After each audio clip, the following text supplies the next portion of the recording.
Heyo! I'm Tara Lynn of Geek Saga Entertainment, here with my co-host Manny for the Geek Saga Show series, The Media That Made Us. This series focuses on media that the two of us consumed in our younger or maybe even just slightly younger years, media that helped shape our current interests and that we still love. So I'm Manny, and for our 13th Media That Made Us episode, we're kicking off our coverage of the Lord of the Rings movie trilogy with our discussion of the Fellowship of the Ring, the extended edition, based, of course, on JRR Tolkien's classic work and produced and directed by Peter Jackson. Before we get started, just a heads up that you can follow me and therefore all of the Geek Saga endeavors at a Geek Saga on Blue Sky, Facebook, Instagram, Threads, and YouTube. And you can find me on Facebook and Instagram at Manissimo Art. All right. just a couple other quick house cleaning items before we dig in. If you're watching this as a webcast on Facebook or YouTube, pretty please make sure to hit those like and or subscribe buttons. And if you're catching the audio only version on your favorite podcatcher, we could really use some more ratings, especially on Spotify and Apple Podcasts, and would super very much greatly appreciate it if you could take a moment to mark the Geek Saga podcast 5 stars wherever you're listening. Last but hopefully not, last but hopefully not least, there is an Amazon delivery person coming to my door right now, and I'm pretty sure the dogs are going to go nuts. Of course, right at this moment. Have all day, have all night. It has to be now. Last but hopefully not least, we hope that you'll check out the Geek Saga Entertainment Patreon. We have a lot of tiers with just $3 per month, getting you the most prevalent perk of early access to podcast episodes. We also went through and revamped all of our tiers this past weekend. And we also have a few more interesting things coming your way that we're going to add to Patreon within the next month or two once we get them all sorted out. So definitely check it out at Geek Saga. Wow. Definitely check today. The Amazon guy threw me off. I blame it entirely on them. So definitely check it out at patreon.com/geeksaga_entertainment. Our format for this Media That Made Us series includes our top 5 moments that made it, basically our hot takes from the portion of the series we're covering, followed by any insights we've uncovered from rewatches and or being longtime fans. And listen, one does not simply find 5 top moments in this film. Nevertheless, we must bear the burden of doing so and kick them off with When Saruman the Wise Abandoned Reason for Madness. It's a bit rough to kick off our top 5 moments with Saruman betraying and imprisoning Gandalf, but somebody had to do it. It's me, Manny. I was assigned to do it, so I had no choice in the matter. So here we are. Listen, we wanted to keep these in order of occurrence, and this was one that we did both agree on. Yes. That it needed to be highlighted, and also just happened to be the earliest one that made our list. Now, to be honest, what I really like about this is, I mean, it's a thing that kind of fulfills so many plot points of the story, right? If Sauron hadn't done this, Gandalf wouldn't have missed the meeting in Bree, et cetera, et cetera. So, but also it's just a really, especially the scenes where it first happens, where Gandalf goes to meet Saruman and they get in their little tiff and Gandalf gets in prison. When Saruman is first speaking about Sauron and how Sauron can't take physical form, but he sees all, et cetera, et cetera. Saruman is really intense when he's saying these things, but not in this, not in like the I'm totes on his side now, bro way. Yeah. Not yet. Yeah. It's not until he admits to having the Palantir that Gandalf and viewers probably, if you haven't read the books, obviously if you've read them, you know ahead of time. But really, if this is like a first time watching, I don't think it's until Saruman admits to having the Palantir that Gandalf and viewers might start questioning Saruman's alliances. And then like, bam, right after that, Saruman reveals that this is the case. But for a bit there, it's really believable that even Gandalf the wise, would have been, I guess he's not, it's Saruman the wise, but Gandalf is fucking wise as hell too. He's an old ass wizard. He's wise as well. Yeah. Doesn't get the title, I guess, because Saruman gets it, which also, bro. Um, but yeah, for a bit there, it's believable that even Gandalf would have been fooled by him. And it's not like a long scene, but it's just masterfully done. The acting, the Mhm. directing, the camera work, everything. And like, listen, Gandalf does obviously escape, and again, and also like we should all be thankful for Gwahir with we should all be thankful for Gwahir the Wind Lord. Wow, I can talk today. We should all be thankful for Gwahir the Ring Lord, the Wind Lord. Blah blah blah. I keep saying Ring Lord because it's in my head as Fellowship of the It's in your Rings. head. Yeah. The the Wind Lord, the eagle who swoops him away.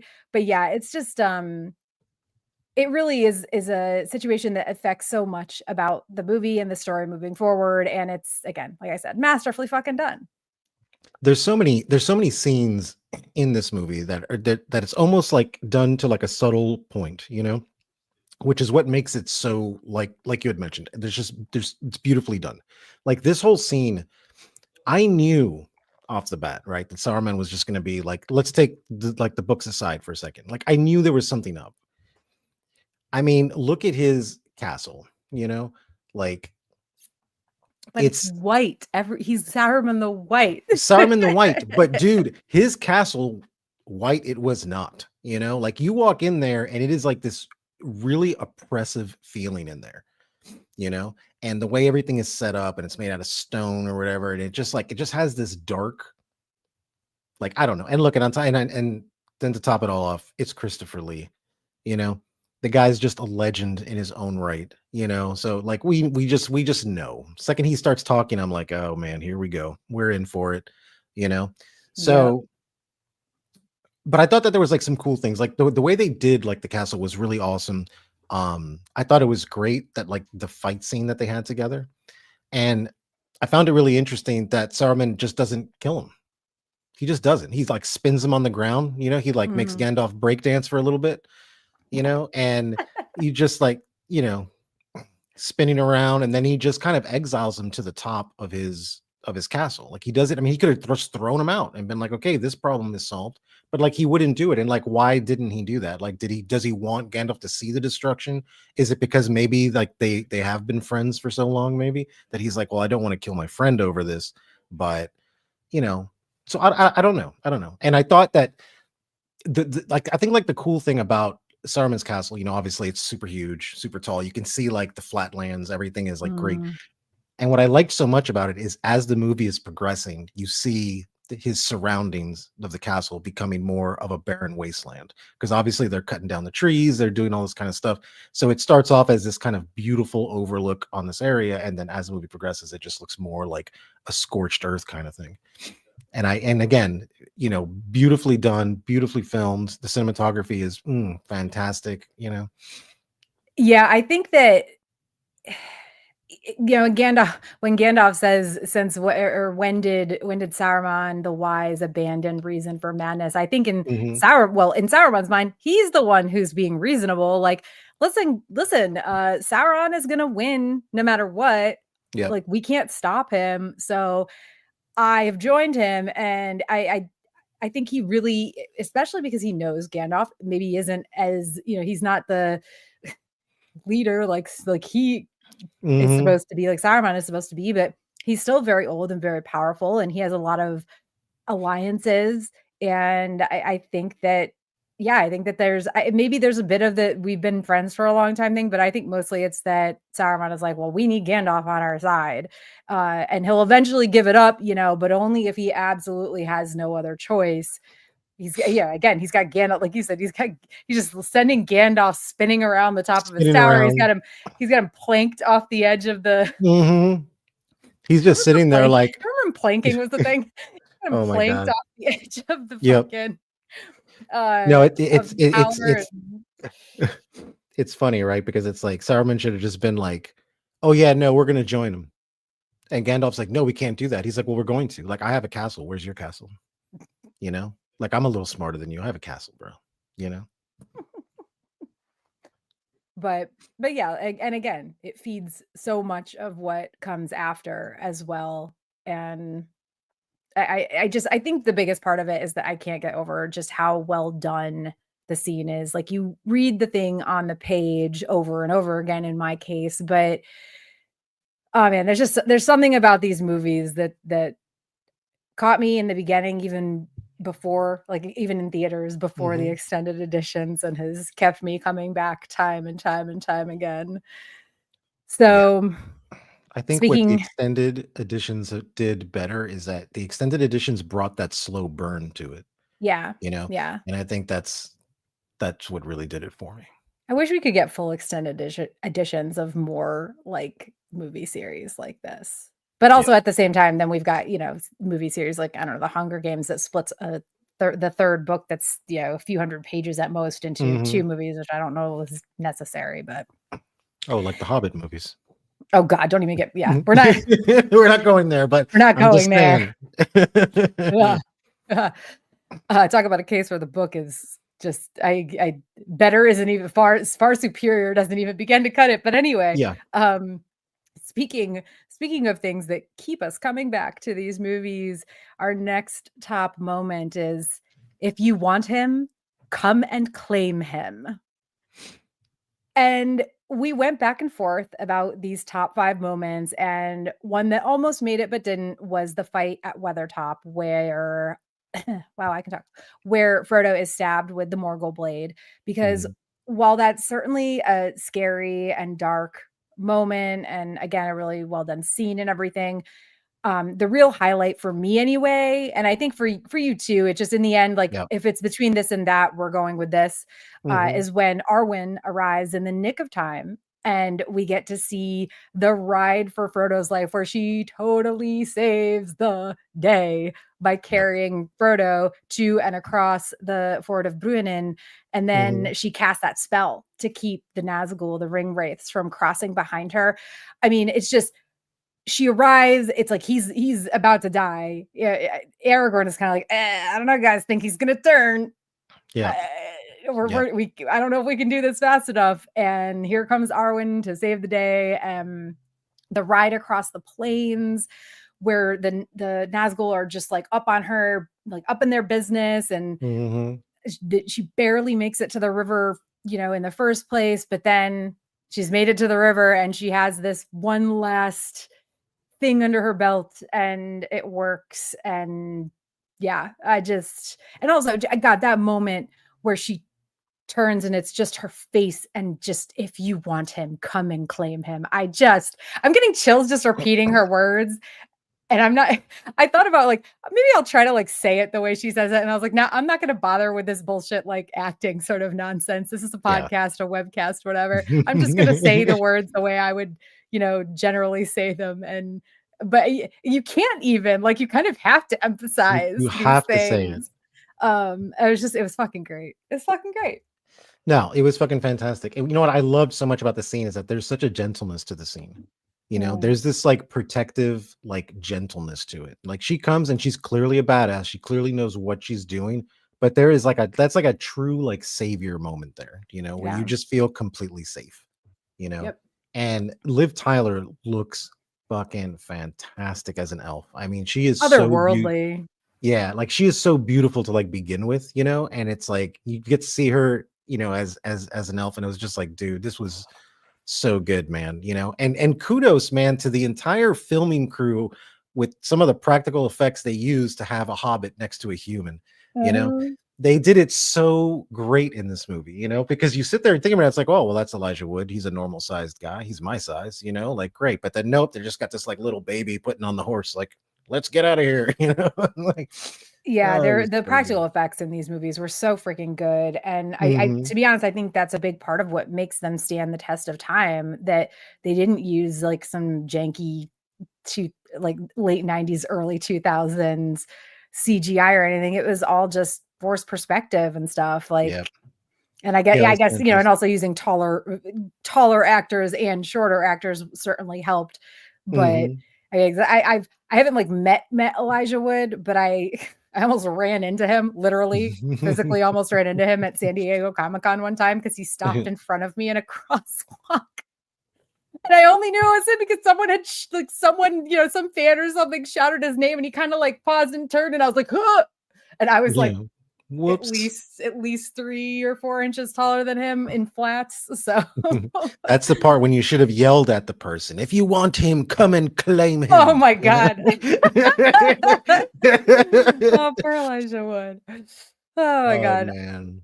No, But yeah, no, fantastic. you're right. She like saying that there's that gentleness to the scene, but yet she's like also being so protective. She's so gentle and yet so powerful. Not just, and I'm not talking about just the spell, just like her firmness, I Her guess. firmness, yeah. Chef's kiss, honestly. Great. Chef's kiss. All right, here we go, guys. The meme we've all been waiting for. So it be, you shall be the Fellowship of the Ring. Because obviously we had to talk about the official forming of the Fellowship. And poor Frodo, like watching the council like devolve to a bunch of giants arguing all about him, about what to do with the ring. And he's just like, well, I guess it's on me then. I'm gonna do it. You guys can't figure it out. Just give me that shit. I'm gonna do it. You guys can sit here and argue all day. Honestly, like that is so me, and ending up in every leadership role pretty much that I've ever been in is like, I get so tired of everybody else just kind of maybe not arguing necessarily, sometimes arguing, sometimes like, I don't want it. I don't want it. I don't want it. And I'm like, ugh, fine. I'll do it. Like somebody has to. Yes, it's gonna be me. But thankfully, Gandalf, who, let's be real, looks like he kind of knew this was gonna be the end result, but still hates it for Frodo, has his back. And then, of course, the rest of the scene is absolutely iconic with Aragorn pledging his swords, Legolas with his bow, and Gimli with his axe. With my ox. Yeah. I love Gimli. You have my sword and my bow. And Gimli's like, he kind of looks at it, and my axe. And this is the first time I think I've ever really paid attention, because I watched it twice. I watched it over the weekend and I watched it again over the past couple days while I was working. And like, this is the first time I really, I think, paid attention to the look on Legolas's face when Gimli is like, and my axe. And Legolas is just like, ugh. He's looks so like, oh God, of course, exasperated and annoyed, and like it's not like super obvious, but it's definitely there. I was giggling about that today because I rewatched the scene again, and I was just like, I mean, of course, we all know elves v dwarves, blah blah blah, but it just made it extra. I don't know. Legolas' looks made it extra funny to me. Yeah, I think that it was just Gimli being like, oh, well, if you're going to do it, I'm going to do it too. Well, yeah. And then Legolas is like, he's not going to let an elf take the ring or be around the ring without a dwarf there too. Understandably so. Listen, they got their old beef back and back and back and back. Yeah. Now, like, but when Boromir joins in, he's still all like schna about it. Like, sigh, if the council insists, Gondor will see it done. He doesn't even say like, I will fight for you, I will do the thing. He's like, if I have to, I guess I'll be there because Gondor has to have a part. I'm being a little bit over the top here. He wasn't quite that hyperbolic. I'm being a little bit hyperbolic here. He wasn't quite that over the top, but I don't know. Thankfully, Sam is more enthusiastic. Yeah. Because of course Sam is poking around and listening where he is not supposed to. And then here come Merry and Pippin, because obviously they need people of intelligence on this mission quest thing. Yes, like, absolutely. Oh my God. Yeah. So that rounds out the 9 companions, which is important because it mirrors the number of Nazgul, and who is part of it is important because the Fellowship includes representatives from all of the free races of Middle Earth, and because they all also have their own special skills. well, I don't know, with the exception of Merry and Pippin, maybe, considering they weren't even paying complete attention to what they were agreeing to. And Pippin at the end is like, right, where are we going then? Exactly. Which way is it? Yeah, not even which way is it. He does not even know where they're going. He just like, Yeah. they were half listening, half paying attention, probably chewing too loud or something. Yep. Maybe a Yep. little bit high from smoking Gandalf's weed, and they heard Sam joining, and they're like, "Well, Sam's going. Obviously, we have to go. Like, we can't let Sam have all the Yeah. fun." So there they were. But yeah, I think that again, we just have a really they could have made this scene, this whole thing, so much more simple.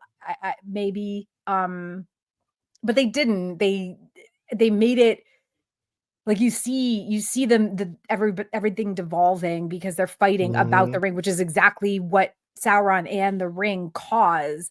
Yeah. You see the elves versus the dwarves. You see Boromir just like being Boromir and wanting the Mhm. ring for himself and Gondor. I don't want to say it's for himself specifically. I do think I do think there is a part of him that it feels that way, but I think more so mostly so it's like for his people because he wants them to be like powerful. Yep. Um, but yeah, it just they show the whole gamut of Yep. how it comes to be, and like again, like you said, we needed the meme, guys. We needed it. Sorry, guys. That's how these things are born. All Man. right.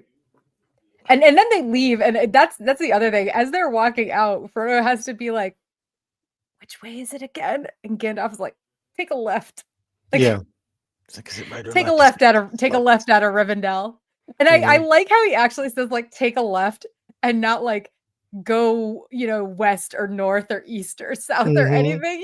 He actually says take a left because I am one of those people who absolutely despises when somebody's like, yeah, go to this intersection and go north, or like when your MapQuest directions used to say that, or even GPS nowadays sometimes when you're stopped and like exiting from a parking lot, it'll be like go north Mhm. on Rochester, Ave, and it's like what the fuck is north from here? Yeah, it's I, like I I don't got a compass in here. I All can't right, see the dude. sun Like, right now. yeah. Exactly. It's cloudy Like outside and my compass is broken, you know? like if the sun is in the sky, maybe I could figure it out, but that takes me an extra like few seconds and I don't want to do that. Take a left to go to Mordor, okay? And Yeah, also exactly. like I will say there is that part of me that's like I don't think it means anything, but like the whole idea of like left being sinister Mhm. and like left-handed people are bad. I do not believe this, Yeah. just to be very clear, but Yeah. it was this historically so. This was like a thing for a very long time. So it was amusing to me that it was a left in that It was great. sense in a way. I'm reading into things too much, whatever. No, no, no, no, because the way Gandalf even does it is so caring. It's very fatherly, like he's just like, "Oh, yeah, make a left." Like he's not trying to be like, "Oh, you're," like the way he treats fucking Pippin, Yeah, like Pippin especially. Oh my god. Who have I exactly. took? Wait, we'll Yeah. get into that in a bit. Ooh. Okay. Oh Speaking of man. Gandalf, Oh, here we Gandalf go. being fatherly. Yes. We're on to number 4 of our top 5 moments already. Don't worry, guys. We have so much to talk about after these. Number 4. Not surprisingly, this made the list. Maybe that where it is on the list might surprise some people. I think it depends on what you expected our earlier ones to be. But Mhm. speaking of Gandalf, the wizardly fatherly figure, number 4 is you shall not pass. Dude. And if you do not know what I'm talking about, I don't know why you're listening to this at all. Yeah. That is literally But one of this the is, most, yeah, it's so yeah, iconic. Gandalf taking on the Balrog, just like sacrificing himself to try to save the rest of them, or to save the rest of them. But at that point in time, all he knows is like doing the best he can, trying, like just and I'm not saying spoiler alert for books that have been out for like close to 100 years and movies that have been out for over 20 years. 20 years. So like rip Gandalf, even though not really. We all know Yep. he comes back. But just that it's such a powerful moment. It's like him giving his life, what he's doing, how he's fighting, how fucking awesome he is. And then he dies anyway, which is it's scary and it's sad, even knowing what happens later. And like, of course, then you see all of them just kind of collapsing out of the mines, and Aragorn, the hobbits are like just down, and they're down for the count. They're down and out, down for the Yeah. count, Yep. crying, like just depressed as fuck for good fucking reason. And Yep. Aragorn's like, Legolas, get them up. And again, I have seen these movies. I don't even know how many times and I've read the books, I don't know how many times, and I still cried again at the aftermath of Gandalf's death. But even before he dies, it's just so amazing, so It's good. just, it's one of the most iconic scenes in my opinion on the silver screen, right? Because I mean, number one, it's fucking Ian McKellen. I mean, that guy can do anything acting wise. I mean, Mhm. anything, dude. And it's funny because when I was watching this film, I kept forgetting that was him because I was like, it's just Gandalf. Like that, Yeah. that's just what it is, you know? And when he does that scene, man, and the way, man, the wardrobe people, the makeup people and stuff, he just looked tired and sweaty, like they've been through those mines for days, and like, Mhm. and when he's yelling at the Balrog, man, and he just lifts up his staff and like smashes it into the ground, I was like, dude, ugh, that gave me a lot of goosebumps all over again, man. And I can't wait to talk about the flashback scene that takes place after that for the next movie, because that is one of my favorite scenes. But either way, you know, yeah, and then you think he like gets the Balrog, and he's like, great, the Balrog is like gone, Mhm. and he just stands there, and then you see the Balrog's like whip Yep. grab him like right at the thing, and then he like grabs it, and you think he's gonna get back up, right? Because he's like this, and then he slips again, and he just looks at these people, and he's like, fly, you fools, and then he just fucking falls, and it's like, I remember seeing that in the fucking theater and being like, wait, what the Yeah. fuck? Like, Yep. Yep. oh man, dude, but what it still makes me tear up, man. I Yep. fucking love it. I fucking Yeah, love and it. that's why, I mean, that's not the tearing up isn't necessarily even why it's so good. It's just the fight is insane. It's Mhm. especially like thinking about the fact that this movie was released Christmas-ish 2001. 2001. Like how many movies have come out since then, and how much technology has advanced and everything. And there are very few times in these movies where I'm like, I mean, that might have been done better like now. Yeah, no. And it truly is amazing. I mean, this movie, you're talking 24 years, really filmed 25, 26 years, ago. Yeah. Um and they not only do they hold, their level of quality to this day, decades later, but they look light years ahead of anything else. And again, not to like kick a dead horse here, but look at the Hobbit movies that they made. Yeah. There is no reason those movies should have looked so bad as they did, and like the CGI was so terrible, and it's like, dude, you guys did this 20 years ago and it looked amazing. We literally have traveled 20 years into the future now with all the new futuristic Well, when the technology. Hobbit movies came out, it was like 11, I think the first one came out 10 Yeah, or it was 11 like, years after Return of the King. But it was still, still over a decade. Come on. yeah, yeah. Well, I since don't they know were what it filmed was. for well, I don't know, whatever it was at least a decade. And Mhm. but yeah, let's not kick that yeah, let's not kick that poor dead Yeah, horse. let's not do that. Rip the Hobbit movies. Yeah. All right, what is our final top 5 moment? Okay, the final ones. They took the little ones. AKA Boromir gives his life to save Merry and Pippin. I love this scene. This is a fantastic scene. He really tried so hard. And I think it's important to point out that he willingly runs to help Merry and Pippin specifically, knowing that neither one of them has the ring. And like, yes, Yep. Boromir's been doing his thing. He literally just before this tried to take the ring from Frodo, but he also at times was really like kicking some ass. And in this last scene, he goes above and beyond. Like we can't, Hmm. there's no arguing with it. There's no arguing with it. No, my heart really goes out to Boromir because he really was a good guy. He just couldn't resist the ring, and the fact that he went after Merry and Pippin, knowing that they don't have the ring, but he's like, I gotta protect, these hobbits. Like, look, the guy just, when you're talking about Gondor, and Gondor is just like destroyed, it's just like, there's nothing really left of it. He wants to see that come back again. He doesn't want his people getting pushed around or living in the ashes anymore, right? Like that's his motivation, is to just like not be like, I guess, like the garbage, right, of the town. And so that's why he wants to ring, and that's where he's getting easily corrupted. But in his heart, he's still like, he's a good guy. It's just that some people are susceptible to getting really corrupted by that ring, and it's just one of those things, like, and the ring will make you do stupid ass shit, like try to attack Frodo and steal it. Yeah.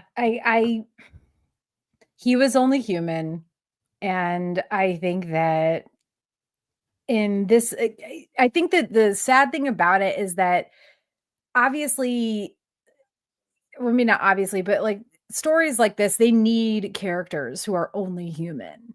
And That's sometimes what he is. Boromir was like too much only human, Hmm. but But he was at this, hurting. yeah, I mean, like, listen, his dad's not the greatest, and he's No. even worse to his brother, as we find out later. And Yep.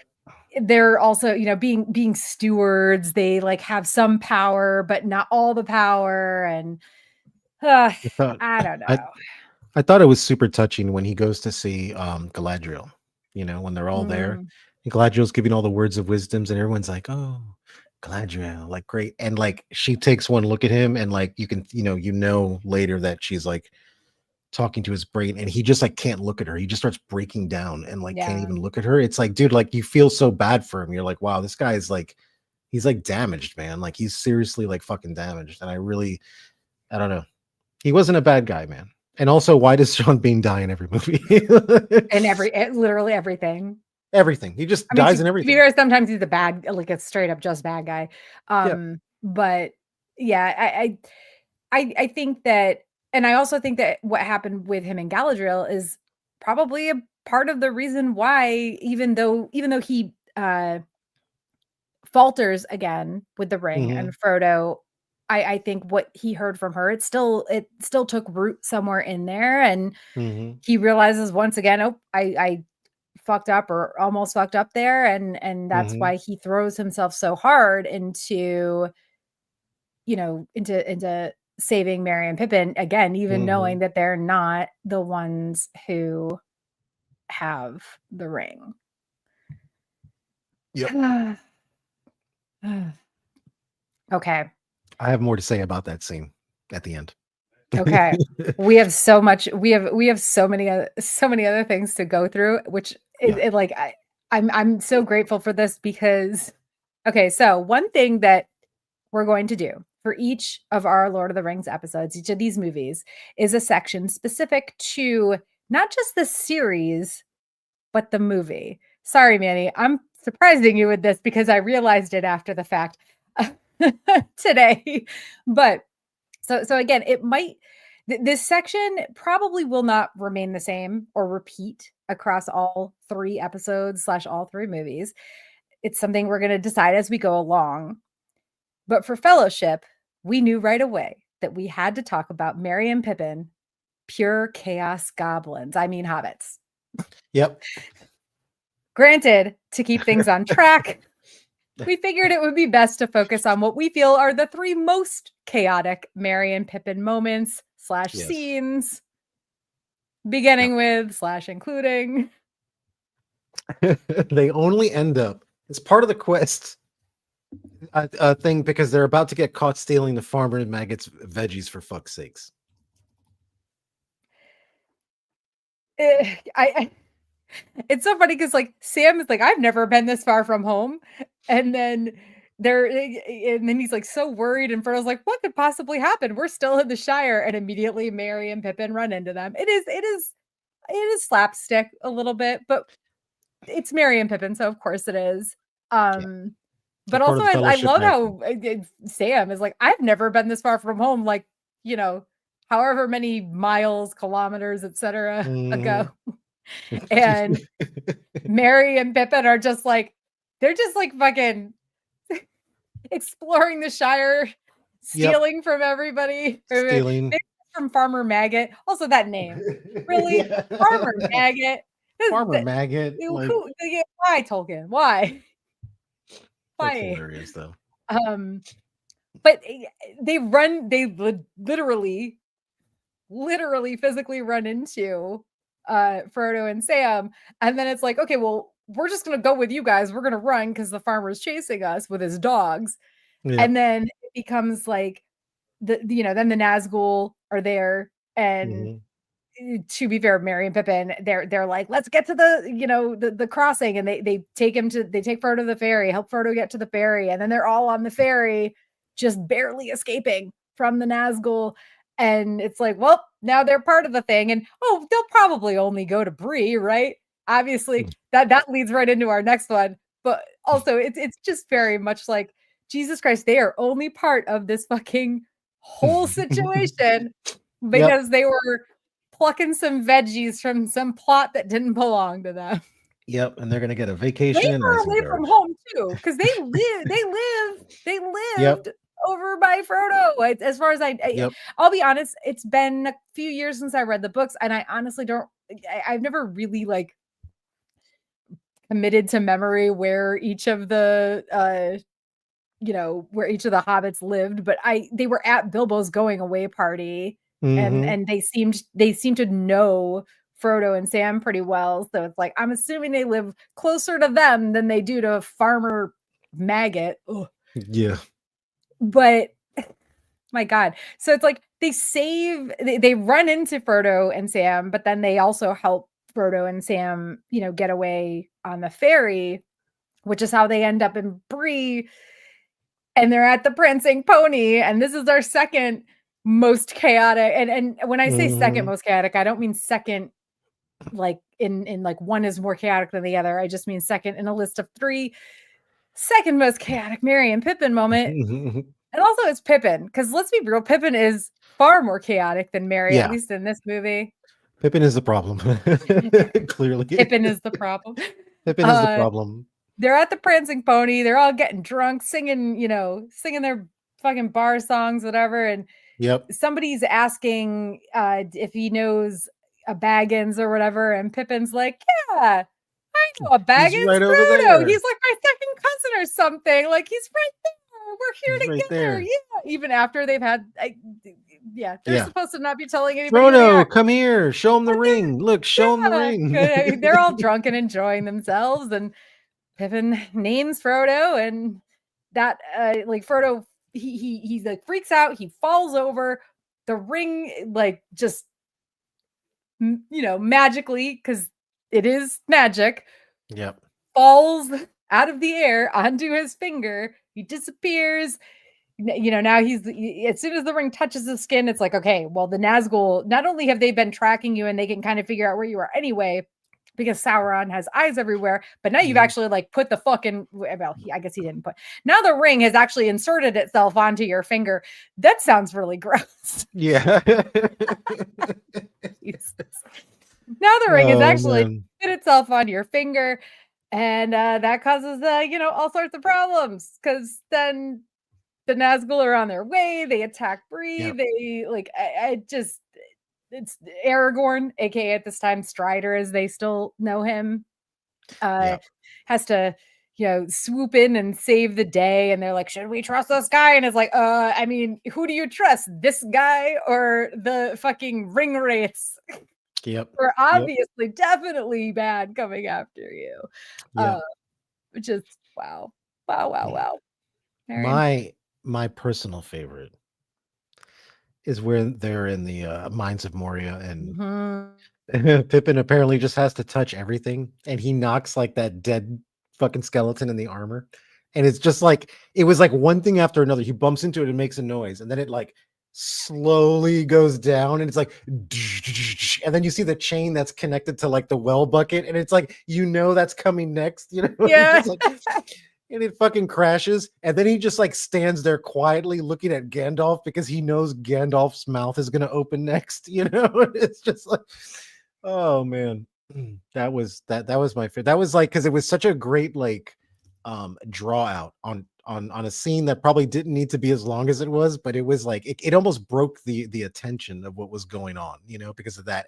Even though everyone knew at that point they're making noise, what's gonna happen now? But it was Yeah, I mean, right before that, when they were outside trying to get into the Mhm. mines, like they're throwing rocks. Pippin and Merry are throwing rocks into the water. And I guess like maybe in like regular person hands, they would be like stones, but to them, they're like, to me, they also look like rocks because the way they were like actually like plopping, whatever. It doesn't matter. I yeah. don't know why I'm getting into this. Rocks or stones or rocks. Yeah. Who knows, guys? But they're I think the watcher in the water, it was already waking up, but them throwing Mhm. rocks for sure, like sped up the process or made it worse. Yep. But yeah, the like you said, it's a comedy. It's such a comedy of errors, like, or maybe like Yep. a comedy of sounds because he knocks the thing, it falls, it clatters and clatters and clatters and clatters for so long, and just when you think it's gonna stop, the bucket falls and it The clatters and bucket ball. full of a took. I will Oh say, man. major props though to Merry and Pippin because when they think the cave troll has like gotten Frodo, they just jump onto its back and they're like Dude, fighting, and they're like, stabbing away. I mean, you can't say they aren't at least a little bit brave. they're brave for sure, for sure. You just gotta Like, motivate them properly. but they're also chaotic as fuck. Chaotic as fuck, baby. 100%. I love We it. give 10 out of 10 hot dogs 10 out of to 10 hot Merry dogs and for the chaos. Pippin for being chaotic as fuck. Yes, they get the hot And, dogs. this is something like and I decided it would be more amusing to discuss this during the episode, like, during this episode versus, like, in our, pre-episode, like, planning chat, but I had decided, uh, there was too much Merry and Pippin stuff that I wanted to talk about, and it wasn't, like, none of it was really, like, top 5 overall moments sort of situations, but we needed to talk about it, so I was like, "Okay, well, let's do a Lord of the Rings specific section that is Mhm, all Merry and Pippin." But then I, like, started thinking about it, and also my stepkid and I started watching, Two Towers, just, mhm, I didn't take any notes, I was just watching for funsies because he also loves Lord of the Rings, and, mhm. we started watching that, and I was like, "Oh, this is not we cannot." There are definitely chaotic Merry and Pippin moments in Two Towers, but that's not the funny part about Two Towers, and Two Towers is not an overly funny movie, but I have an idea of what the thing we will highlight for Two Towers is going to be, but for this one, it's Merry and Pippin being chaos hot dogs, Yep. goblins, hobbits. Yep, yep. Oh Sorry, my god. someone is in the chat. This episode is only fellowship, but we allow spoilers because it's been a year. It's been a long time. It's been too long to not. It's really like it's been too long to not allow spoilers. Oh my god. Okay. Now we are going to now that we have discussed our best chaotic Merry and Pippin moments, we are going to talk about our ring sites. These are Yes. our personal insights, like things that we didn't, that wouldn't necessarily make it into the top 5 or are just too generic uh to do so. And we got a whole bunch of them. Not shockingly. Yeah. We discussed splitting these episodes into 2, but we're only at like 45 minutes right now. So I'm kind of glad we didn't because I think it's gonna be more problematic with the next 2 movies. But I feel I don't like the idea of splitting uh movies into more than one episode, even when they're 4 hours long. So Yeah, no. And let's face facts. I mean, I feel like with the next movie, it's going to be very poignant because I think we're yeah. probably on the same page with everything because we've already kind of discussed pre-game, you Yeah. know? So we kind of already know, and I haven't even sat down to watch that one yet, but like I already Listen, know where I'm going with we it. yeah, for anybody who's watching, I've posted about this, on some of my social media, but Manny and I are Two Towers stans. If you do Yes. not think Two Towers is the Mhm. best Lord of the Rings movie, good for you, but you will not change our mind about it not This is being. my favorite. My So anyway, absolute favorite. Manny, what is your first ring site for Fellowship of the Ring? So my first ring site, I'm going to add after this first ring site because there's something that I forgot to put in here.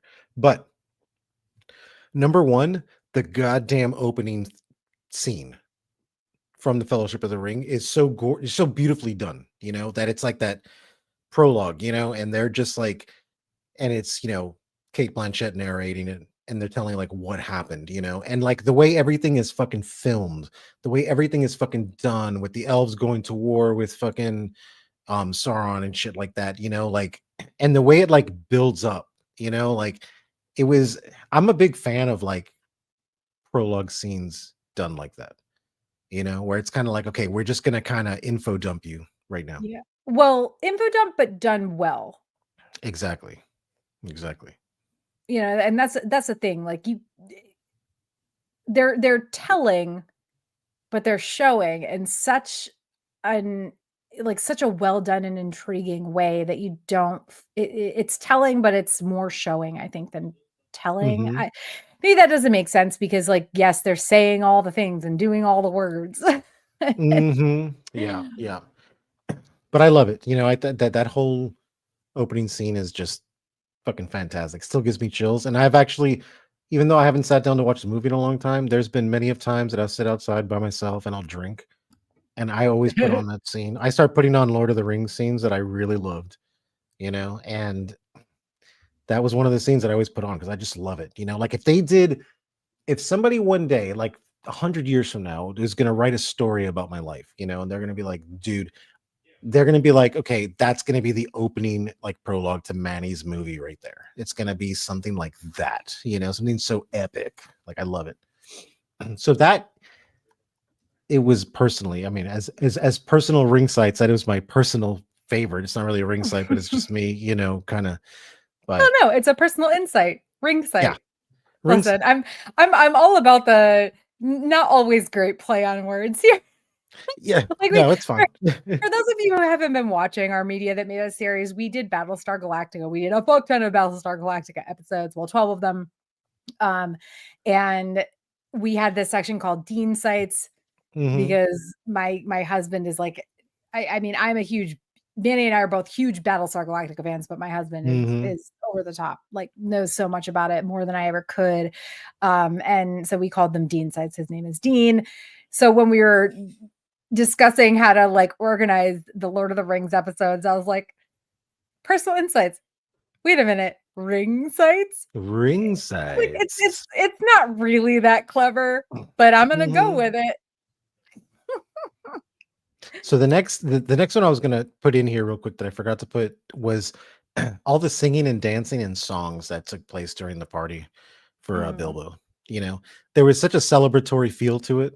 I loved it. It reminded me of being a kid and going to like 4th of July with like my family and all this stuff, and the way everything was like great, and the way Bilbo is running from those people trying to like he doesn't want to get caught. Like there was something so wholesome about that whole thing, and the music was fantastic. Like I loved it. Well, I mean, to be honest, like when I was making a list of possible top 5 moments, the Night to Remember, Bilbo's party was Hmm. was one of them. Hmm. It was the first one I dropped, I think, but not because it's not important or not great. It's amazing. And like you said, like it reminds you of your family parties and stuff. Yeah, it does me too, especially since nowadays my family, my parents and my 2 sisters and their husbands and kids, they all live on like basically a compound. And Hmm. I'm the only one that doesn't, even when I lived in like even when I'm in South Carolina, my house is I'm a city-ish girl, um, city-ish person. So I live about 30 minutes away from them, and it's like I in a way, it's like I feel like Bilbo, like, enjoying enjoying the fun and the music and the food Mhm. and the company to a certain point, and then I'm just like, I wish I had an invisibility ring or like a teleportation device where I could just go back to Yep. my like I could drink a bunch and have a whole bunch of fun and then just go back to my house 30 minutes away without dealing with Uber or anything. Yep. Yep. Uh and get away from my family who's much more conservative than I am. It's like I can have fun in the moment, but I don't actually Yeah. want to like get into discussions with you guys. I'm Bilbo at the end of the day, really. Oh, man. Yeah. I'm gonna go live with the elves, my literal friends. I'm the act. I'm like more of the Frodo, where I'm like, oh, whoops, the ring just accidentally fell on my finger. Gotta go, guys. You know, whoops a daisy. Oh my god. So my first ring site is again, this is very generic, but oh my god, the vistas. The vistas, like the pan over the scenery. These continue throughout the entire trilogy for sure. Yep. But I feel like they shine the most in Fellowship, probably because we haven't Yeah. gotten to most of like the super dark stuff yet. Mhm. Um and it's just a cinematography thing and also the amazing landscape of New Zealand where they filmed. But I just watching it not once but twice within the past week, it just reminded me of I don't even know that they do anything like that anymore. I Mm-mm. mean, lengthy, very lengthy shots Yep. of Yep. just landscape, and yes, there's like little things happening, the Fellowship marching later in the movie and Mhm. stuff like that, but it's so fucking well done, and I love it so much. Fantastic. Including the fact that like the majority of those places where they filmed, you couldn't even get to. Like they had to like Mhm. helicopter drop these people in these things and then pull the helicopter back Yeah. and be like, okay, now we're gonna film you walking. Here we go. Fucking Fantastic. amazing. Fucking amazing. All right, my turn. So this is one of my favorite things about the entire Lord of the Rings movie trilogy here is I loved the like 1980s scary style scenes in this movie, right? And there's other ones that I'll talk about and bring up for the other ones also. So I'll just stick to the Fellowship of the Ring parts, right? There's something about using practical effects in scenes like this that like make it work so well, and it reminds me of when I was a child and I would watch like scary movies back then, like for certain instances, because there's scary, like, oh, like Freddy and Jason, oh my god, they're gonna kill us. But when they do eerie ass shit, that's the part that like sits with me. So it's like when Frodo puts on the ring, right?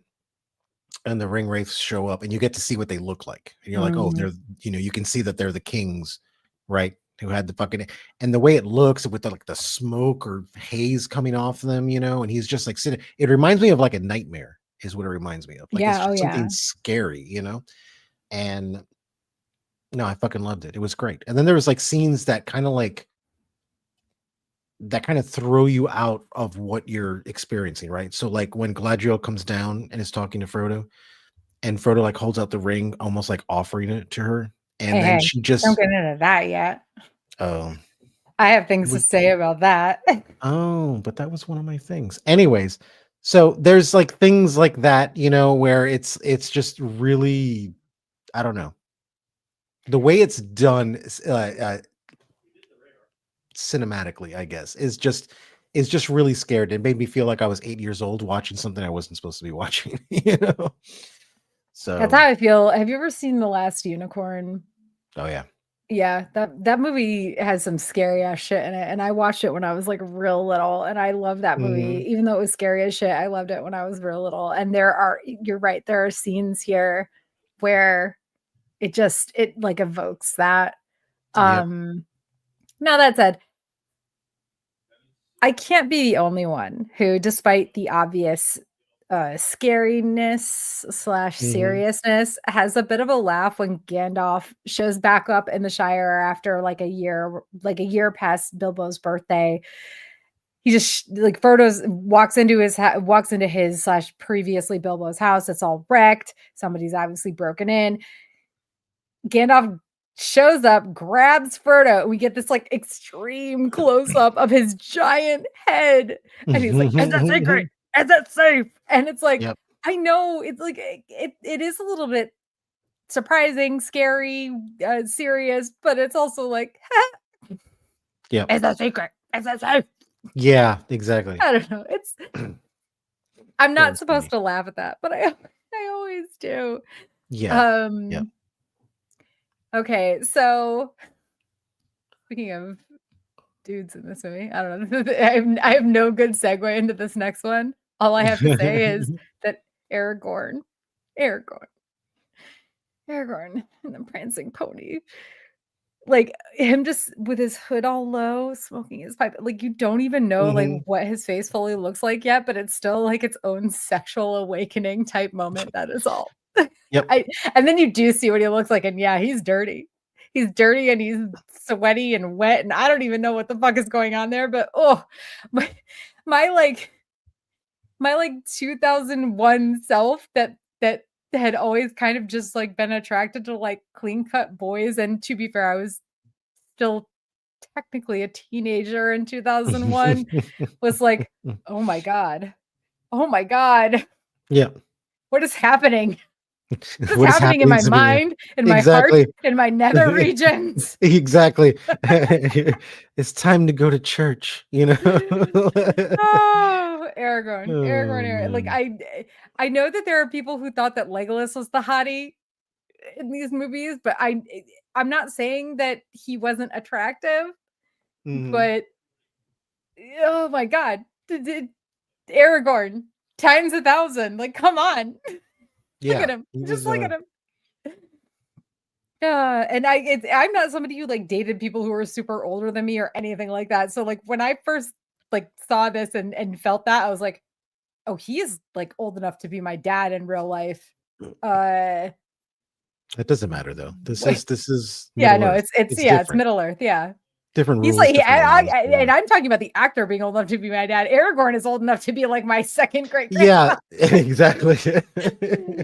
Oh my God. That Oh, said, man. I'm not the only one attracted to people much older than me, am I, Manny?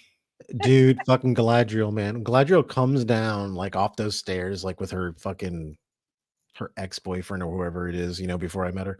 Like, she just, like, with that, like, ray of light behind her, and it's Yeah. Kate Blanchett, so when she talks, she's, like, very, "Oh," and she, like, stares into your eyes. Like, I'm just sitting there like, "No wonder fucking Boromir broke down like a baby. I'm getting ready to break down like a baby right now just looking at her. Stop looking at me like that." I'm mentally assaulted at this point. But, dude, even after all these years, I watch that scene and I just melt into a puddle of water. There is something so fucking angelic about her presence. But I think they kind of did that with everybody. I mean, think about it for a minute. You're talking about Aragorn, right? His fucking presence was fucking amazing. He didn't have to Mhm. say anything. You didn't even have Yep. to see his fucking face yet. But Nope. the presence was fucking Just there, you you knew know? he was hot. You knew he was hot. Look at what's the guy's name? The one who was playing by Hugo Weaving. I can't remember the Oh, leader of the Elrond. elves. Elrond. Elrond. Yeah. Same thing. There was like when he does his whole fucking like I don't know, there's just like a presence, when he's telling the dude to like cast it into the fire, like, and they're all sweated up from fighting fucking Sauron for however long, for 10 minutes, however long they fought him for. And it's like, like there's just like everybody, Liv Tyler when she's on the horse and looking back at the people, it's like they just gave these people such powerful fucking presence, man, that it's like, I don't know. Well, and And I I think do think some of it is their looks because all of them have strong features in a way. Mhm. Um, not all of the same strong features, but certainly strong features, particularly with the elves. Particularly with the older elves, Elrond, Mhm. Galadriel. Yep. Um, like maybe not so much like Arwen isn't as old, but also again, like they all have just a very like one or two like strong features about their face, and they're all I mean, I'm not like Hugo Weaving, I didn't attractive, I would not say, but he definitely has like this like sharpness and like otherworldliness about him. He Listen, does. we're talking, he was also in the Matrix movies, again, Yep. like very otherworldly. Yep.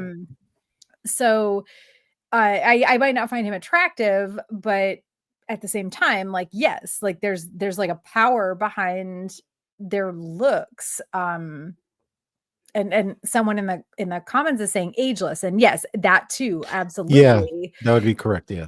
And I mean, I still, Kate Blanchett has barely aged since these movies came out. Like Liv Tyler, I Mhm. haven't seen her very recently, and Hugo Weaving either. But like, I swear to God, Kate Blanchett does not age. No, she doesn't. Um, but also like what you're saying about Galadriel, and you mentioned earlier, the moment where she like, you know, is talking to Frodo and kind of like has that powerful moment, and Mhm. like, yeah, in place of a Dark Lord, you would have a queen. Like, first of all, Galadriel, girl, calm down. Yeah. But she also refuses the ring because she's a boss ass bitch. Yeah. And like, I she she shows him what could be, and she has that moment for herself where she's like, yeah, I could take this, but I'm not going to. Yep. And I just get, my God, boss ass bitch, like her Yep. and Arwen both. Um, and also, let's be real, like Gimli simping for Galadriel is so my jam. Look, I'm not gonna lie, that would have been me. This is why me and Gimli, like everyone's like, oh, I want fucking, giving him shields and shit like that. I'd have been like, girl, let me just Oh, get just even she one. gives Sam the rope, and he's like, "Hey, you don't got any more of those special Just daggers?" swords. Yeah, no, I would definitely be Gimli there. I'd be like, let me just get just one hair, just one, so I can like put it in a locket. And he Keep this. doesn't even, the cutest part about it is he doesn't even say it on screen.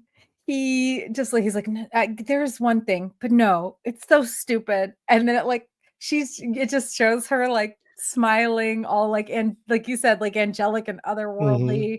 But it was so And beautiful because he's like, I asked yeah, her for one hair on her head and she gave yep, me three. I yep. was like, oh, of course she I would do asked that. her for Of course one she would. golden hair and she gave me 3. I was like, oh, I love you, Galadriel. I mean, Love listen, you. those hairs probably literally regenerated the moment she plucked them out. But also, she's an elf. Like, Yeah. there's like magical properties to them, and Yeah. it is important that she did this thing, and to like for a dwarf especially, and just also Gimli, his simping is just, Fantastic. like, listen, she deserves it. Gimli, I'm here for it. You know, I obviously we see that he has more like positive feelings toward elves even before this. I think him and Mhm. Legolas are coming to terms with their alliance, etc., even before And it they. gets so much better as it goes Oh yeah, forward, you know? that's that's why I said earlier that we can't just do Merry and Pippin chaotic moments, because I'm pretty sure Yeah. the We're next gonna have some other episode ones. the next Mhm. episode will probably be highlighting Legolas and Gimli. Yep. If not Two Towers and Return of the King for sure. Anyway, not to give Mhm. anything away about our future episodes, but Mhm. okay. So going back a little bit, I want to talk about the password to Moria scene, because this isn't something I really ever like. I feel like I should have noticed this before, but I don't know if I ever did. If I did, maybe like I just didn't think about it, because again, like as we are watching, like as we watched Battlestar, we notice so much more than we would have, even if we're only rewatching it once for our show. Like, you're looking for things to note and to talk about, right? Mhm. So the password to Moria scene, when Gandalf first reads the inscription, he actually states it as "speak, friend, and enter." Yep. He doesn't say "speak, friend, speak." friend, and enter, which highlights the speak and enter. And like, if you say speak friend and enter, you're saying like speak the password, my friend, and enter. He says, at least in the extended edition, speak friend and enter. He says it just like that. And then he starts guessing all these other passwords. And I'm like, wait a minute. How did I notice this before? Maybe I have previously, and I just like, let it go over my head because it didn't matter. But for discussion's sake, Okay, so I have insight on this. So, for the people who don't know me, I deal in like cybersecurity and all this kind of stuff, right? mm-hmm. And I come across issues a lot of times, right? And then what we do is we call, or some people make fun of me and say, "Oh, it's the scenic route solution," right? Because it's the easiest solution possible. It's right there in my face. But like Gandalf, I take the long way sometimes because I'm thinking it's the most complex issue when it's literally the most simplest thing. This was one of those moments that I completely was like, you know what? Me too, Gandalf. Me too, man. Like don't hurt yourself. I literally did this like 3 days ago.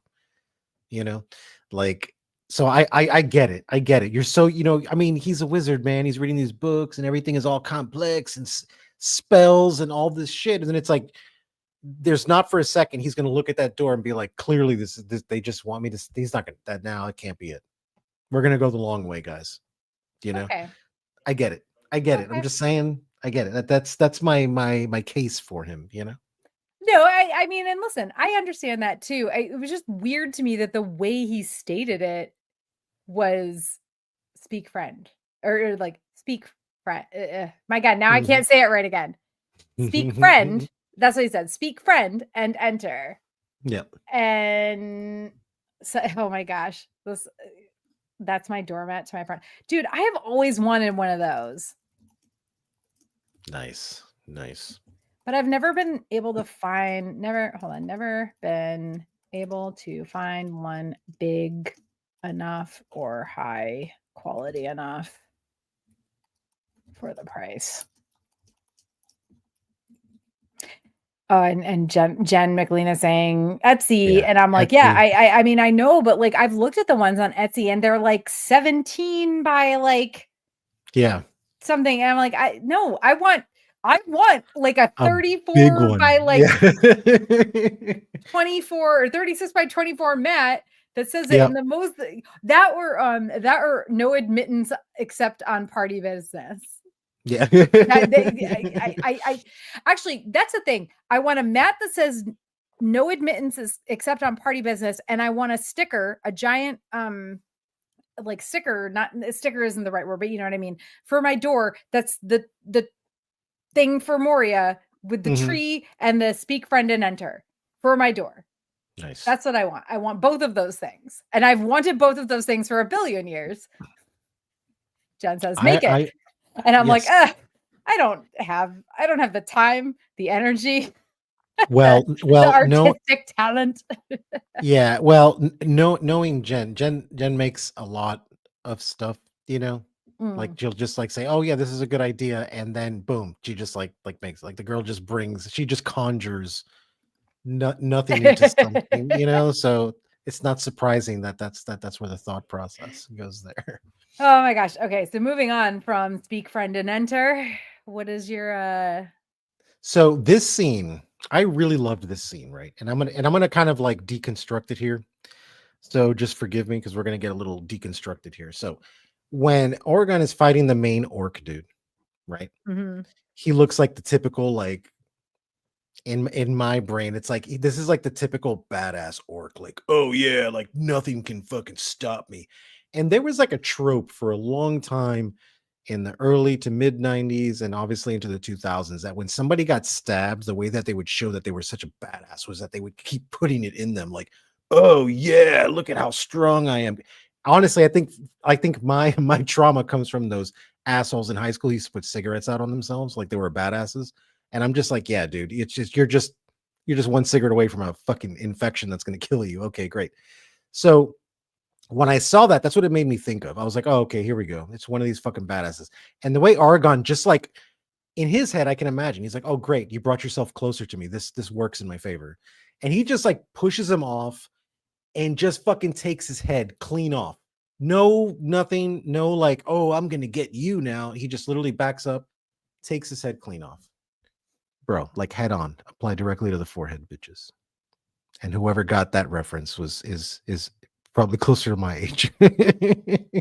I'll be honest, I don't get it. Can you explain, please? Yes. So For your beloved co-host, can you explain? Yes. I can't remember because it's some people say it was from the 90s, some people said it was from the early 2000s, but there was a commercial that was ridiculous. And it was a person applying some kind of balm to their head, right? And it's supposed to help with headaches. But the commercial had no words. See, of course, Jen knows what it is.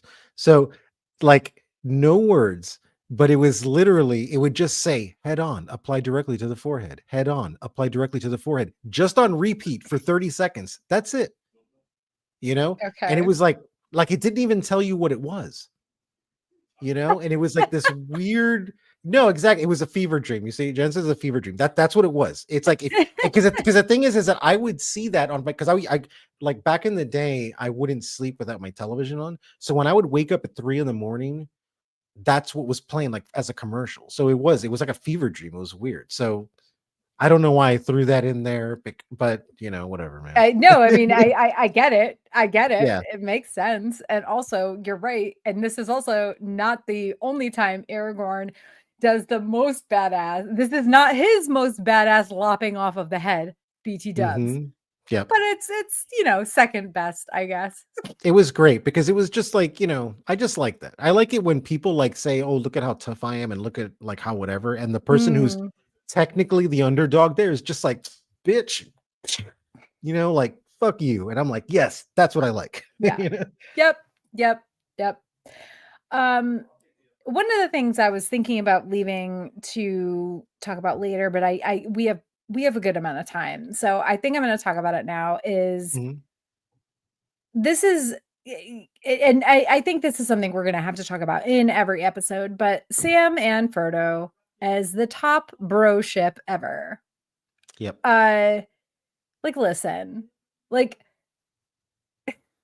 poor Sam, he's just like listening in. He's dropping his eaves. Yep. Back at the beginning. Yep. And gets roped into the ship by Gandalf.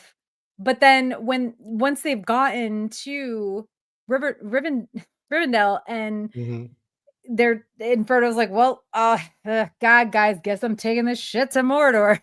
Yeah, exactly. Sam is like, well, God, I'm going too, obviously. Like, you're not going anywhere without me, Mr. Frodo.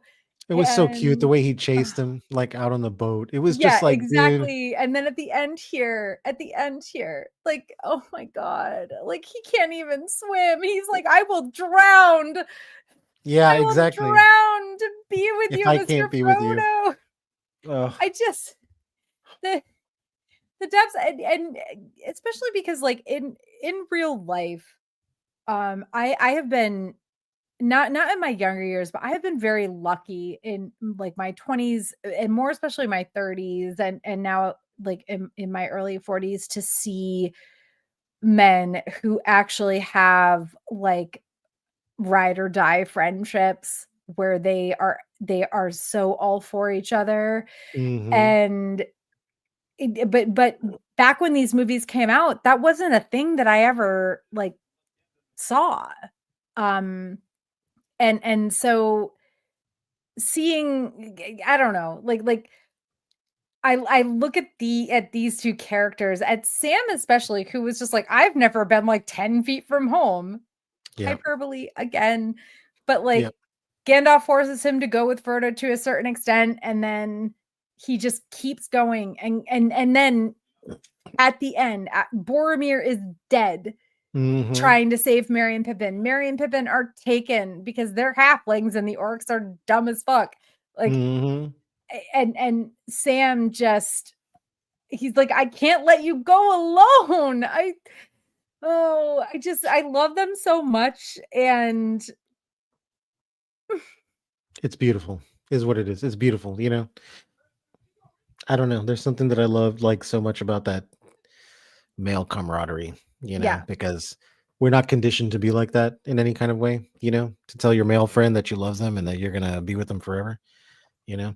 Well, and even But Merry and Pippin, they showed that to an yeah. extent too. I mean, Hmm. they could have just not, like, they could have trampled them over in Farmer Hmm. Maggot's fields and then saw, the like hidden from the Nazgul and been like, "Fuck you guys."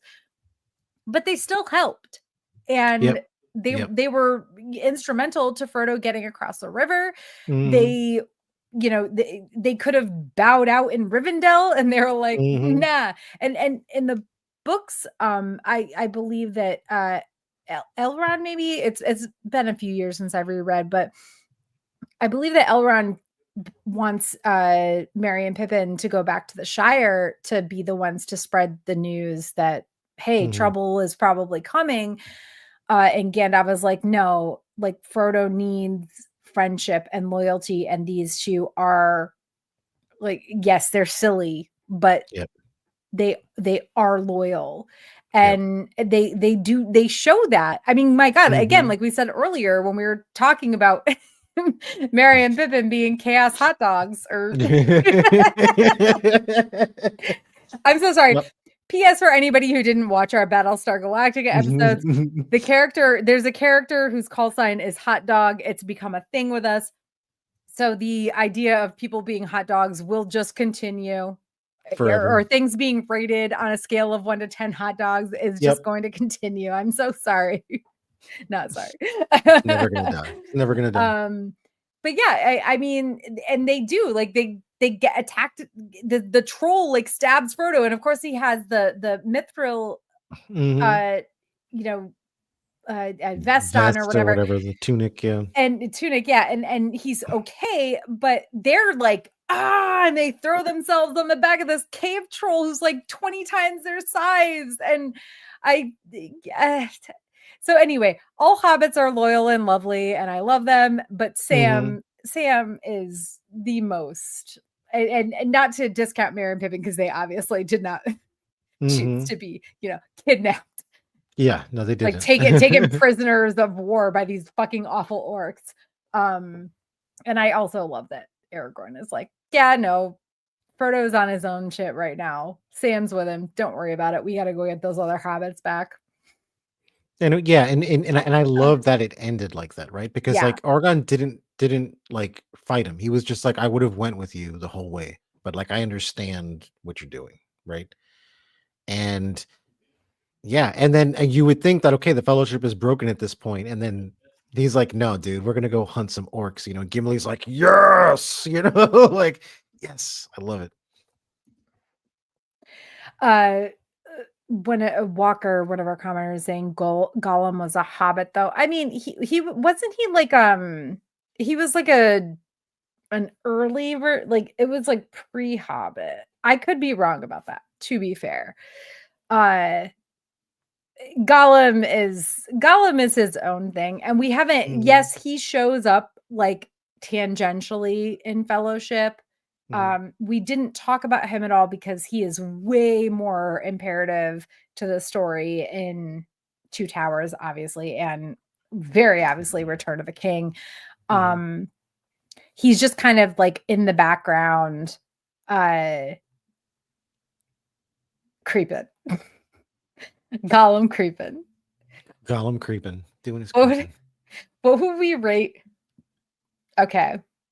Gollum's creeping in the background. How many hot dogs does Gollum get for creeping in the back? Not look, we can't give him too many hot dogs. They knew he was there the whole fucking time. He Mhm. is not good at it, you Well, I know, guess at all. so what would we rate it on? Would we rate it on his ability to creep, or would we rate it on his I don't know. Like I don't know, man. I don't know what you'd rate it on, honestly. His ability oh, to creep, Gollum. 0 out of 10 hot dogs, hands down. Yeah. Like his ability to like be on a train, 0 out of 10. You know, absolutely. There's no trains in this movie, you know? Oh my So god. Oh yeah, trains are the other, my god. Ah. I'm sorry. Trains are from our hot DT.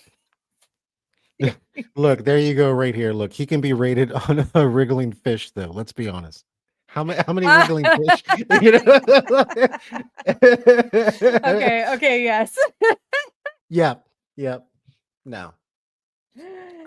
Uh, Stalking ability, like, yeah, 0 out of 10. Everyone knew. Now, however, persistence, 10 out of 10. yes, yes, 10 out of Absolutely. 10. 10 out of 10 persistence. He wants his precious, you Walker know. says 13 hot dogs for 13 hot obsession. dogs for Yeah. obsession. Yep. I agree with that. Yes, absolutely. Oh my gosh. Okay, so last thoughts on Fellowship. In terms of like how this movie rates in the three movies, because we didn't do this with Battlestar because we were doing like weird sections of episodes based Mhm. on like how the arcs went, but Yeah. now that we're doing just one movie per episode, it's a little bit easier. Fellowship is my least favorite of the three movies. That is not to say I don't love it. Obviously I do, Yeah. but it's a I feel lot of that. Yeah. it's a lot. Well, and also I have read the books, you have not. Um, which brings us back again to our like Manny is unsullied moment. I still cannot Unsolid. believe you've read The Hobbit and not Lord of the Rings. Like, what is I wrong read with The you? Hobbit. Yeah. I read The Hobbit when I was young too. Like I read it when I Yeah, was same. young, you know. Oh, maybe I not as fucked up. young as you though. Wait a minute. The fuck does that mean? I'm Oh messing with you. man. But yeah, I mean, this movie is amazing of its own accord, but it is a lot of build up. It is a lot of buildup and it's a slow burn. It's a super slow Yeah, burn for what yeah, it is, right? Because even when I had watched it in the theater, when it ended, I didn't think that was the ending of the film. And I was like, wait a minute, this is the fucking end. Now, God bless the way they released these movies, that it was like once a year on the same date, which is fantastic. Every movie that has a sequel should be doing that, okay? Because people lose interest. We don't need, a 5 year fucking span between fucking sequels, you know?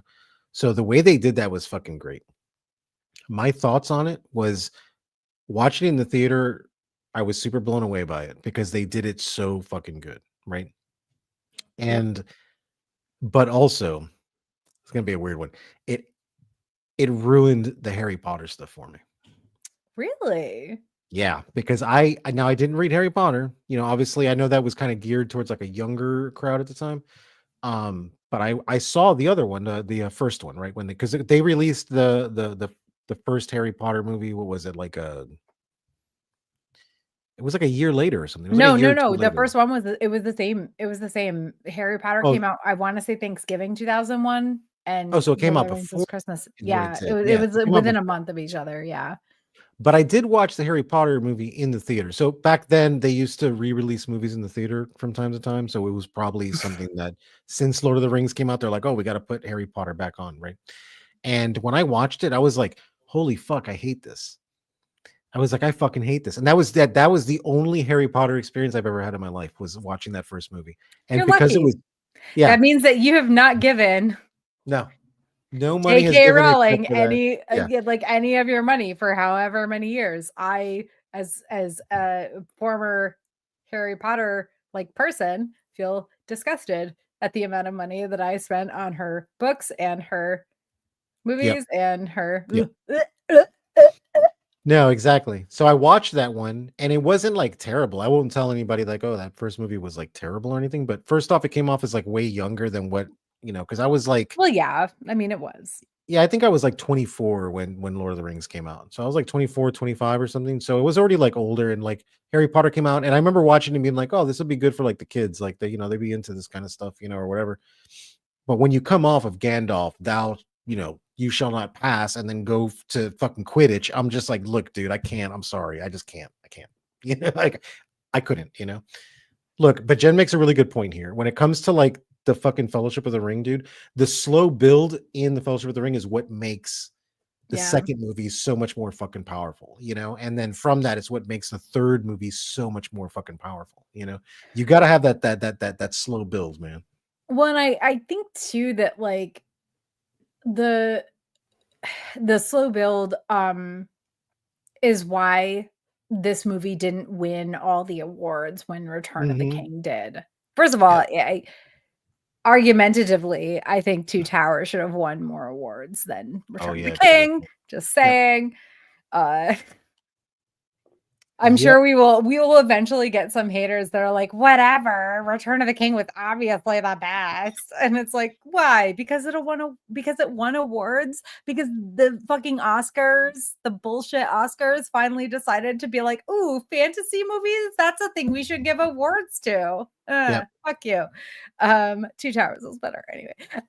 We'll get into that more in the future. Yeah, you know what? I would like to give myself personally, I'm gonna award myself 10 out of 10 hot dogs for not bringing up anything from the Two Towers. Because the only thing I've been doing is, like, sitting in my chair like, come on, just let me just mention this I one know. scene. I just I just know. this one scene, It's and I so can't, fucking hard. It's you my know? favorite. It's my fucking favorite. And we Mhm. will that's this the thing is like this episode was I was worried that this episode would be too long. No. It's This fine. is the We're slow burn, fine. We're baby. This is yeah, the slow burn. this is a slow burn, like hour and a Yep. half-ish episode. Two Yep. towers. Huh. Five top Mm-mm. moments. How could we possibly? We'll see what happens. We'll see We'll what see what happens. happens. It'll be chaos nonetheless, you know? Maybe not Merry and Pippin level chaos, but No, no. We are going to blow the horn in fucking Hammerhelm, right? Like, that's what we're gonna do. my God, super excited.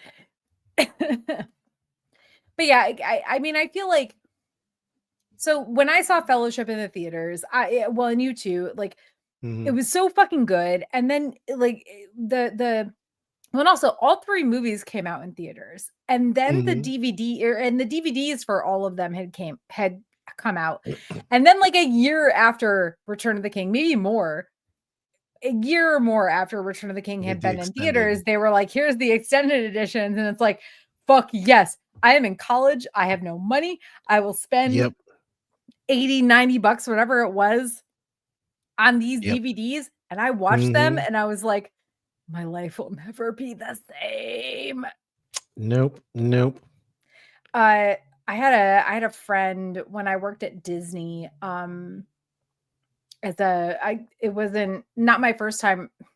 I worked at Disney off and on for years, but when I was like actually a full-time Disney manager for a while in like Mhm, 2006, a mhm. friend of mine was also super into Lord of the Rings. And on one of my days off, it also happened to be her days off and her day off. And we were like, okay, we're going to do a Lord of the Rings. And this was like my first, or no, it wasn't my first Lord of the Rings marathon, but it was my first one doing it with somebody who actually appreciated it as much as I did.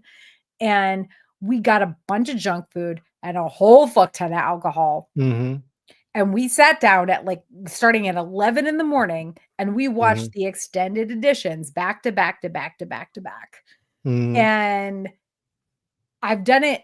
I've actually done that a few times since then, like a full day Lord of the mhm. Rings extended edition marathon. And like I just it's there's nothing like it, man.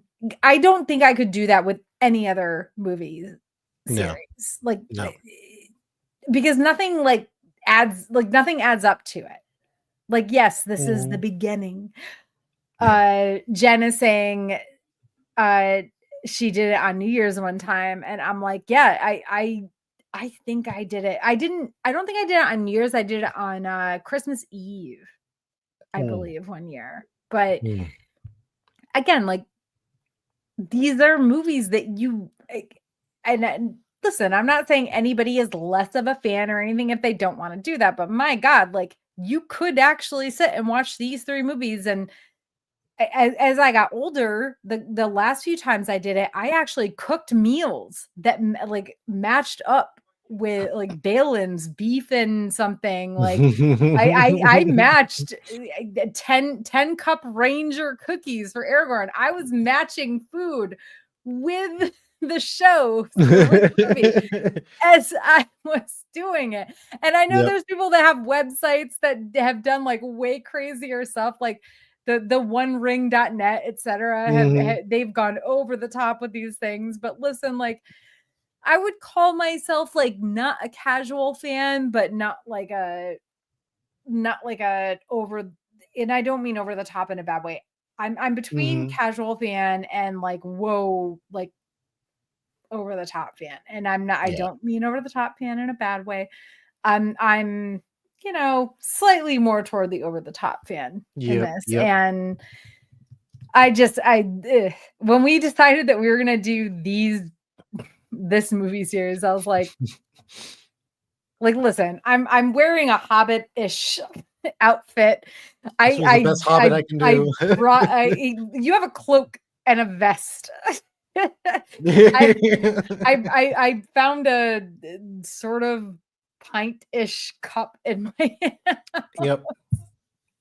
And yes, one of the commenters, Walker, he says full day marathon is the best. Yeah, Completely agree. Like absolutely, you absolutely. you need to have a full day to do it, but have done it many times, would do it again. Yep. Uh all right. Any other thoughts before we close out?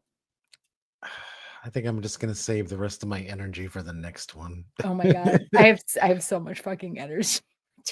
Dude, like my body is so ready. I'm like, dude. Oh my I'm almost gosh. mad.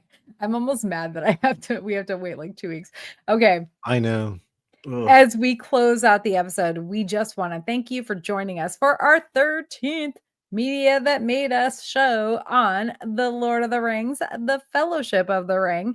We will be back Thursday, May 17th. Normally we do this on Wednesdays, but we both have some travel stuff going on. So we will be doing it on Thursday, May 17th, to continue our Media That Made Us coverage on the Lord of the Rings movie trilogy with the extended edition of The Two Towers. So fucking excited. Yes. Yes. I'm so 10 out of glad you 10 said trains, baby. Yes. 40 out of 10 hot dogs. We're here Yes, for it. exactly. In the Oh, meantime, please do not forget to like, subscribe, or rate us 5 stars wherever you're watching or listening. And as always, please also consider supporting us by backing our Patreon at patreon.com/geeksaga_entertainment.